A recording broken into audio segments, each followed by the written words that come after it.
اچھی نیت، اچھے ارادے کے ساتھ، خیر کے ساتھ رزق حلال کا حصول تو عبادت کا درجہ رکھتا ہے، لیکن اگر اسے دل میں بسا لیا جائے اور لالچ اور حرص کی حد تک انسان اسے چاہنے لگے تو پھر ترجیح بدل جاتی۔ کچھ لوگوں کی ترجیح شہرت ہوتی ہے، انہیں کسی بھی طریقے سے معروف ہونا ہے، اور جب سے سوشل میڈیا آیا ہے آپ دیکھ لیں کہ بڑے بڑے سنجیدہ لوگ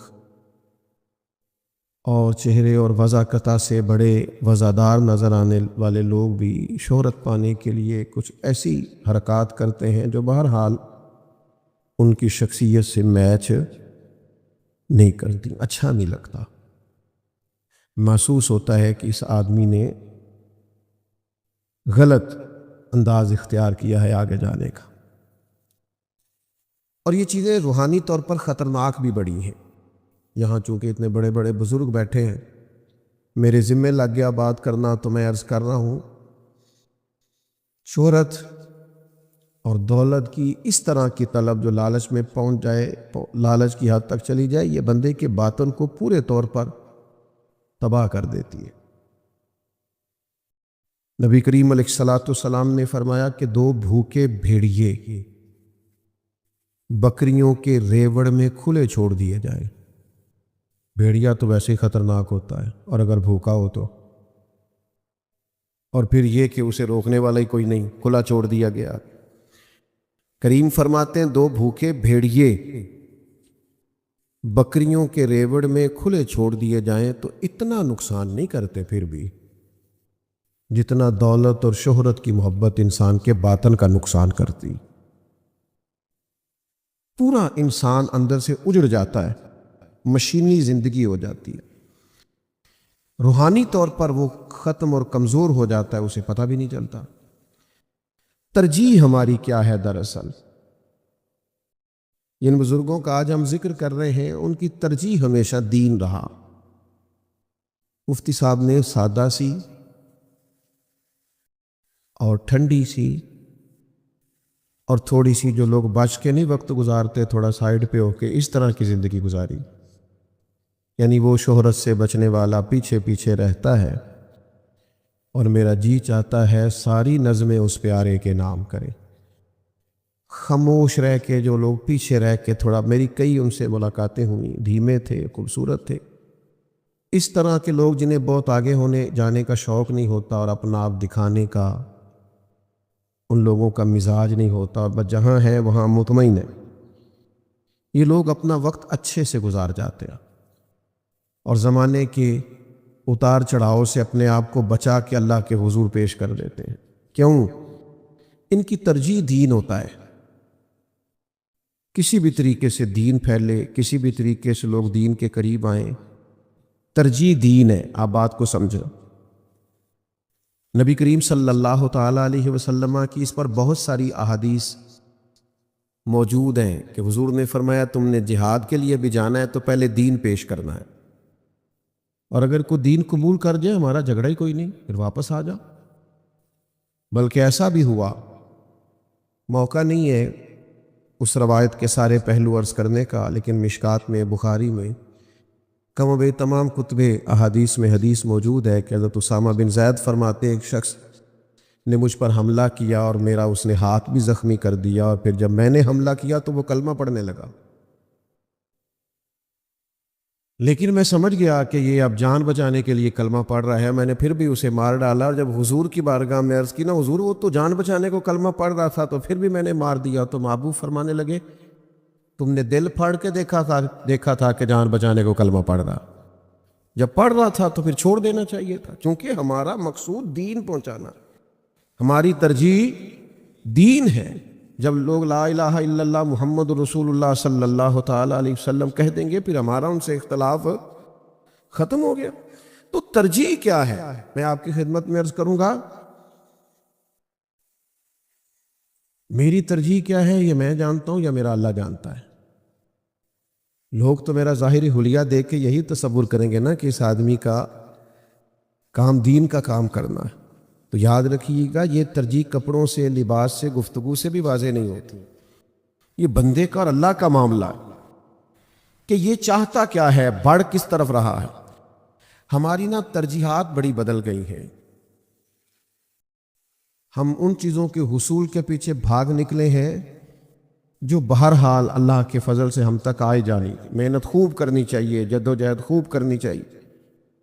نبی کریم علیہ الصلاۃ والسلام نے ہمیں محنت کرنے کا جذبہ دیا ہے، لیکن کریم فرماتے ہیں نکل ضرور جانا، صبح سوئے نہ رہنا، نکل ضرور جانا۔ اگر تم نکل جاؤ گے تو اللہ تمہیں اسی طرح رزق عطا کرے گا جس طرح پرندوں کو عطا فرماتا ہے۔ یعنی پرندے کو پتہ بھی نہیں ہوتا میرا دفتر کون سا ہے، میری فیکٹری کون سی ہے، مجھے کہاں جانا ہے، لیکن وہ نکل کھڑا ہوتا ہے نا تو اللہ اس کی مدد فرما دیتا ہے۔ نکلنا ضرور، لیکن میرے بھائی ترجیحات کا تعین بڑا ضروری ہے زندگی میں کہ آپ کی ترجیح کیا ہے۔ ترجیح جب تک اللہ رسول کی رضا نہیں ہوتی، اور ترجیح جب تک آخرت نہیں ہوتی، ترجیح جب تک دین نہیں ہوتا، مطلب بلڈنگ پہ بلڈنگ بنائی جا رہے ہیں آپ کسی دینی یا اسلامی ادارے کی، تو ترجیح وہ تو نہیں ہے، ترجیح تو دراصل تعلیم ہے، تدریس ہے۔ آپ کو یہ دیکھنا ہے کہ ترجیحات کا تعین ہم ٹھیک کر رہے ہیں کہ نہیں۔ اللہ تعالیٰ نے قرآن مجید میں فرمایا بل تکثرون الحیات الدنیا، فرمایا تم ترجیح دیتے ہو دنیا کی زندگی کو، تم پسند کرتے ہو گویا دنیا کی زندگی کو، والآخرۃ خیر وابقا، فرمایا آخرت تمہارے لیے بہتر بھی ہے اور باقی رہنے والی بھی ہے۔ ہمارا اور صحابہ کا، ہمارا اور ہمارے اسلاف کا فرق یہ ہے کہ ہم نے سارا کچھ جینے کے لیے کر رکھا ہے، اور وہ جو بھی کرتے تھے مرنے کے لیے کرتے تھے۔ ان کی ترجیح آخرت تھی، یعنی میری آخرت بہتر ہو جائے۔ بخاری مسلم دونوں میں حدیث ہے، ایک خاتون حاضر بارگاہ ہوئی اور عرض کرنے لگی یا رسول اللہ صلی اللہ علیہ وسلم، مجھے مرگی کا مرض ہے، تکلیف میں بہت ہوں، میرے لیے دعا کر دیں۔ تو کریم محبوب کو اللہ نے یہ شان عطا فرمائی، آپ کو درجنوں احادیث ملیں گی کہ حضور نے لواب دہن لگایا، اللہ نے شفا عطا فرما دی، سرکار نے دست مبارک پھیرا، اللہ نے شفا دے دی۔ اس خاتون نے عرض کی حضور مرگی کا مرض ہے، دعا کر دیں۔ تو حضور فرمانے لگے اگر تو کہے تو دعا کر دیتا ہوں، اللہ شفا دے گا، اور اگر تو کرے صبر تو پھر میں تیرے لیے جنت کی دعا کروں گا۔ اس کو آپ نے سمجھنا ہے، اگر تو صبر کرے، کیا معنی ہے؟ شارحین حدیث فرماتے ہیں معنی یہ ہے کہ اگر مرگی کے ساتھ ہی گزارا کرے، اسی کے ساتھ وقت گزارے، اس بیماری پر صبر کرے، پھر میں تیرے لیے جنت کی دعا کروں گا۔ اب ترجیح ہے نا، اگر تو ان کے نزدیک محض دنیا ترجیح ہوتی، جیسے آج چلے کسی سے کوئی بزرگ کہہ بھی دے کہ جناب میرے گھٹنے میں پیر صاحب بڑی درد ہے، کو دم کر دیں، تو میں اور آپ ذرا تصور کریں نا، اگر پیر صاحب کہیں کہ بھائی گھٹنا ٹھیک کرانا ہے کہ جنت، تو میرا خیال ہے میری تو ترجیح یہ ہے کہ گوڑے دا کچھ کرو نا، پہلا بڑی درد ہے، تو پھر آپ سے جنت کی دعا بھی کراتے ہیں۔ ہماری ترجیحات ہے نا۔ کریم کی خدمت میں عرض گزار ہوئی یا رسول اللہ صلی اللہ علیہ وسلم دعا کریں، تو حضور نے فرمایا اگر تو صبر کرے تو جنت کی تیرے لیے دعا کروں گا۔ تو یہ ترجیحات ہیں، یہ ان لوگوں کا ذوق ہے۔ فوراً عرض کرنے لگی یا رسول اللہ آپ مہربانی کریں جنت کے لیے ہی دعا فرمائیں۔ کیا معنی ہے؟ معنی یہ ہے کہ میں مرگی کے ساتھ گزارا کر لوں گی، میں عمر بھر اس بیماری کے ساتھ جی لوں گی، دکھ تکلیفیں غربتیں آزمائشیں سہی جا سکتی ہیں، لیکن چونکہ ہماری ترجیح آخرت ہے، ہماری آخرت بہتر ہونی چاہیے۔ آپ دعا کریں اللہ تعالیٰ جنت عطا کرے۔ تو حضور نے دعا کر دی، پھر وہ عرض کرنے لگی یا رسول اللہ صلی اللہ تعالیٰ علیہ وسلم، جب مجھے مرگی ہوتی ہے تو جسم سے کپڑا ہٹ جاتا ہے، عورت ہوں، حیا آتی ہے۔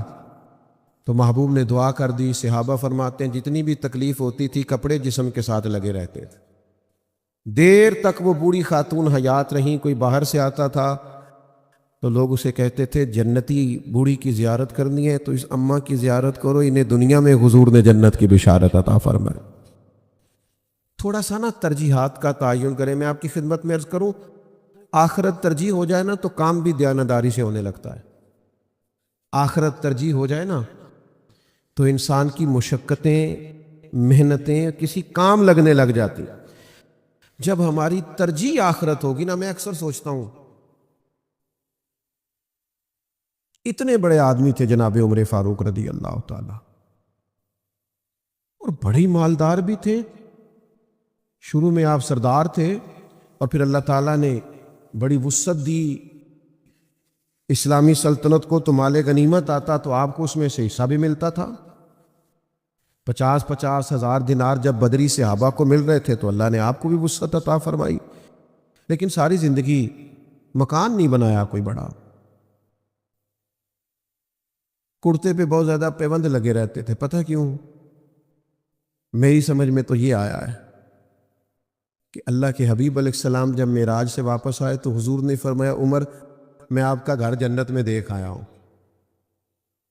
اور دروازے پہ حور بھی بیٹھے میں نے دیکھی ہے۔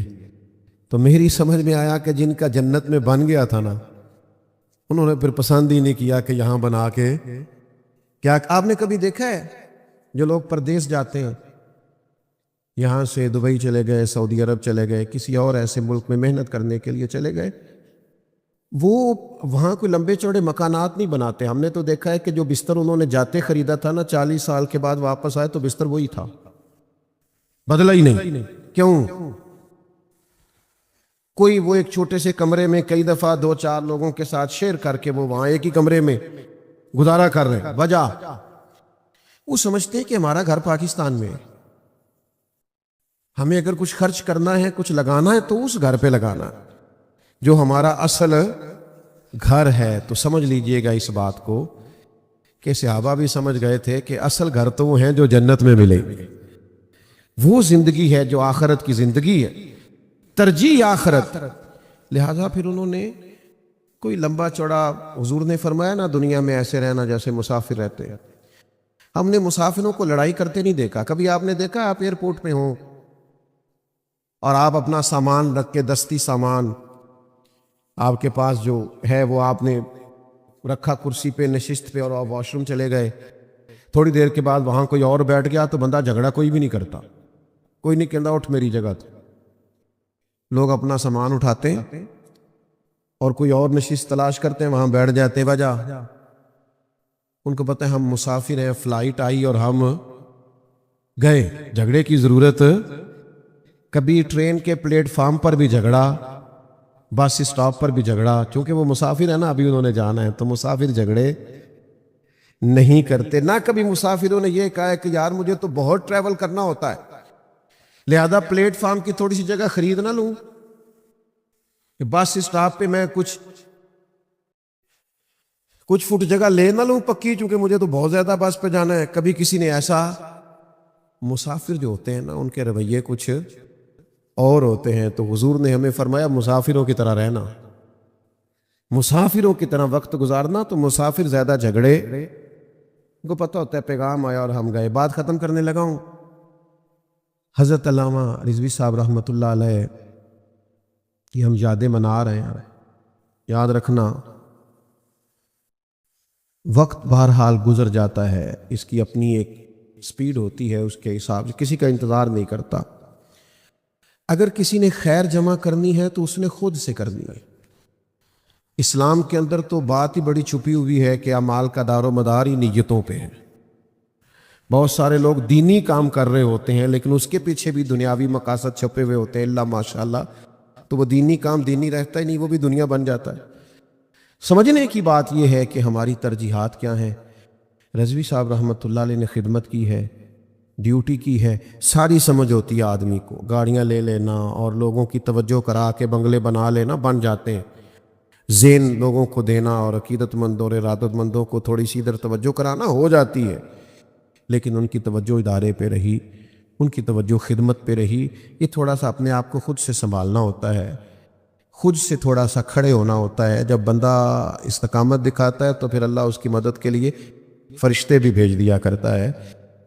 میں نے ایک بڑے بزنس مین کو پڑھا، دنیا کے ہر ملک میں انہوں نے کام کیا لیکن کوئی مضبوط بیک گراؤنڈ نہیں ان کا، غریب گھرانے سے۔ کسی نے ان سے انٹرویو لیا تو پوچھا کہ جناب اتنے کامیاب آپ کس طرح ہوئے؟ انویسٹمنٹ کتنی تھی، تجربہ کتنا تھا،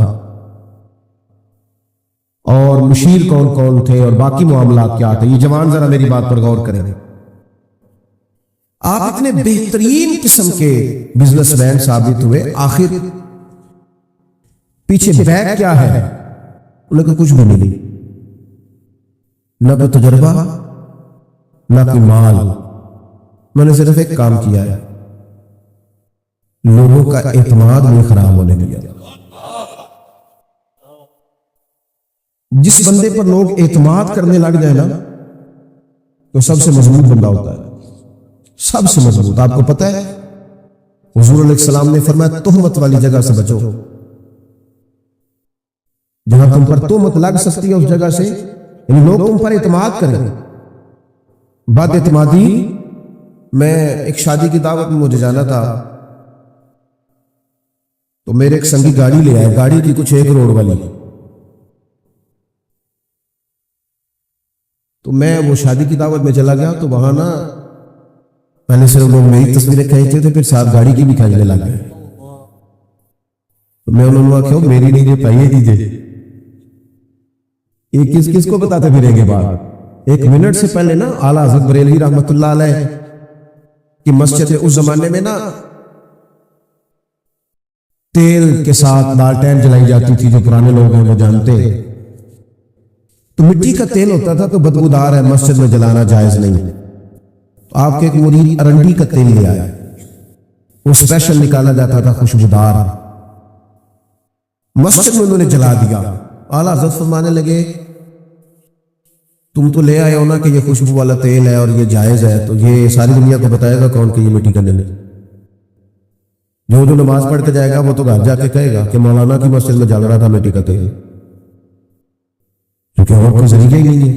کہ حضور پھر کیا کروں؟ فرمایا فرضوں کا سلام پھیرتے ہی جا کے لالٹین کے پاس کھڑے ہو جانا، اور جو بندہ قریب سے گزرے اسے بتانا یہ مٹی کا تیل نہیں، یہ مٹی کا تیل نہیں۔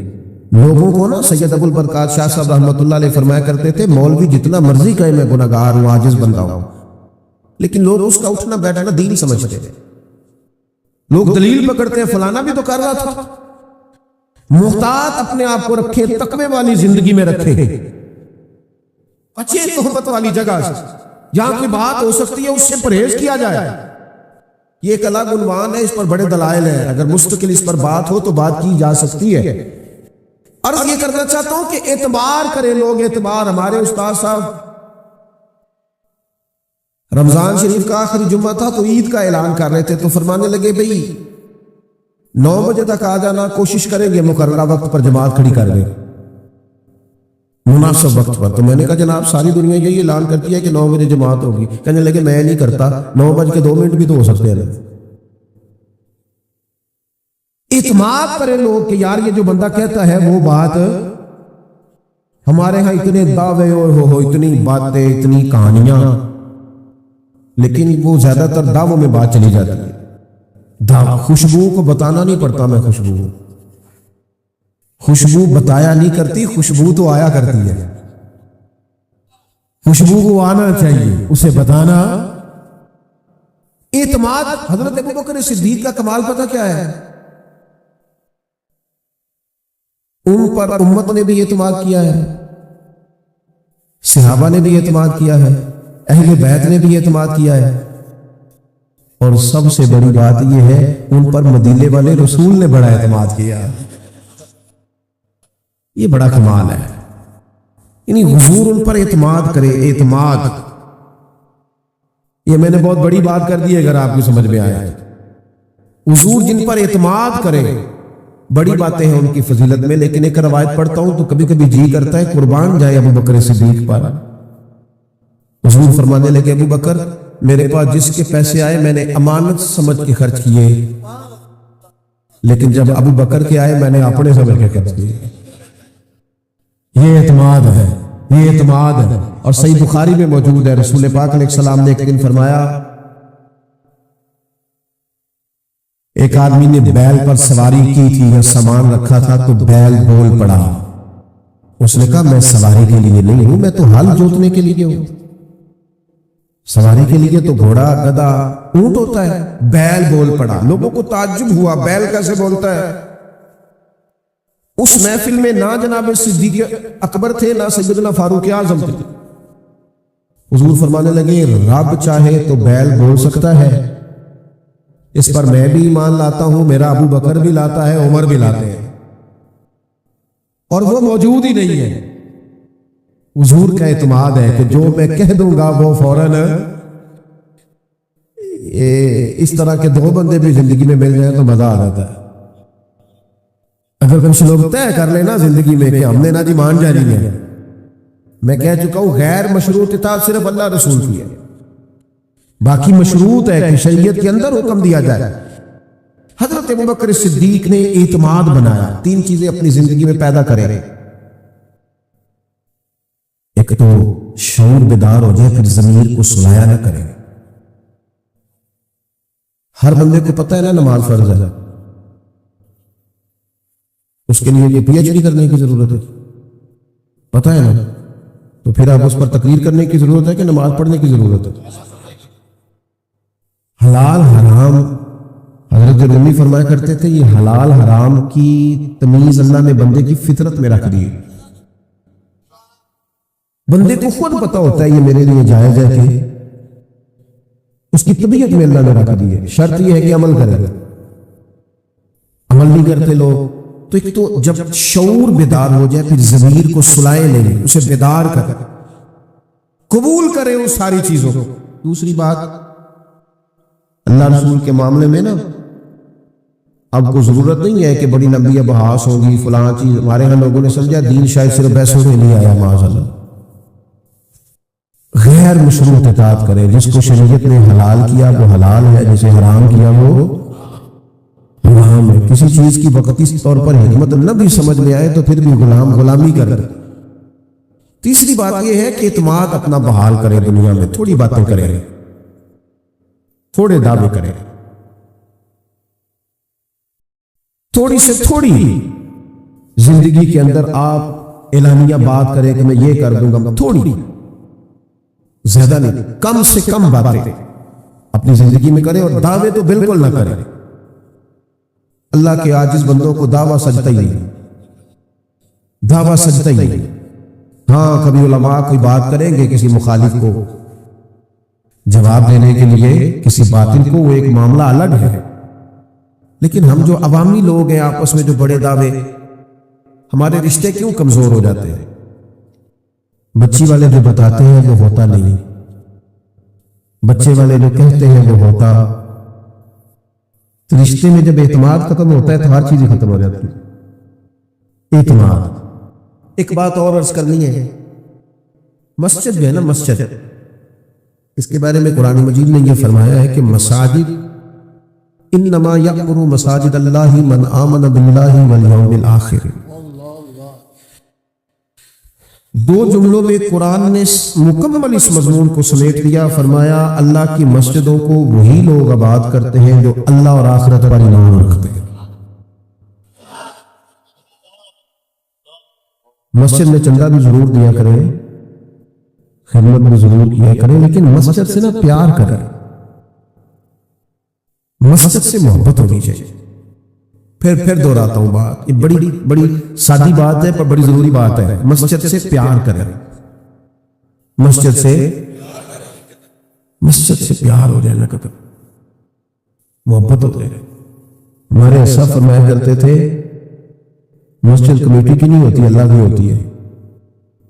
اللہ کا گھر سمجھ کے کبھی، میرے جیسے لوگوں کو کہا علماء کی بات نہیں کر رہا، کہ اللہ کا گھر سمجھ کے کبھی جھاڑو دینا پڑے تو دے دینا، کیونکہ اللہ کا گھر ہے۔ اٹھ نہ فریدا سستے آتے، جھاڑو دے نہ مسیت، تو ستا ہے رب جاگدا تیری ڈاڈے نال پریت، اٹھ چل مسجد میں جھاڑو دے۔ مسجد سے ہمارے ہاں مسجد کی سیاست میں سارا علاقہ حصہ لیتا ہے، اور خدمت میں، صفائی ستھرائی میں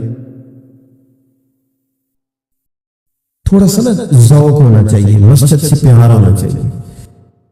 اس طرح بندہ خاص چیز ڈھونڈ کے نہیں لاتا، سونی سی اپنے گھر کے لیے خوبصورت سا انتظام کرتا ہے کہ وہ فلانی چیز جناب وہ بڑی زبردست چنیدہ،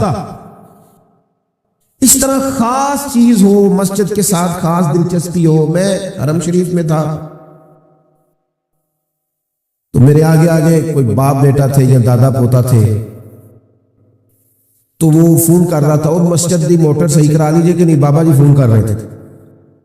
میں انہوں آ کے آیا سا، وہ موٹر بھی ٹھیک کرائی کہ نہیں، تو فون بند ہوا تو وہ بیٹا کہتا ابا جی چھڈو، جڑے اتنے نے وہ کرا ہی لیں گے، تسی تانوں کدی ٹینشن ہے. تو میں نے اس بچے سے کہا، میں نے کہا آپ کو پتہ نہیں آپ کے والد کی، آپ کے بزرگ کی گواہیاں کہاں کہاں جا رہی ہیں. یہاں اتنے آ کے وہ بھی تو بندے نا جڑے کہنے فلانے کو پیسے لینے سانو لیاندے نہیں کہ نہیں، لیکن یہ کہہ رہا ہے مسجد کی موٹر، مسجد کا کام، مسجد سے خاص محبت. مسجد کو میں تو بڑے عرصے سے لوگوں سے کہہ رہا ہوں کہ جس نے 30 سال مسجد میں اذان دی ہے اس کی صدارت میں میلاد کی محفل ہونی چاہیے. ایسے لوگوں کو آپ آگے لے کے آئے.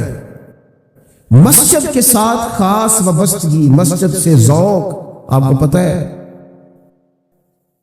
کتنا پیار ہے حضور کو مسجد شریف کے ساتھ.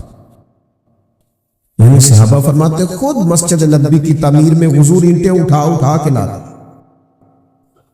اللہ کرے آپ سمجھیں اس بات.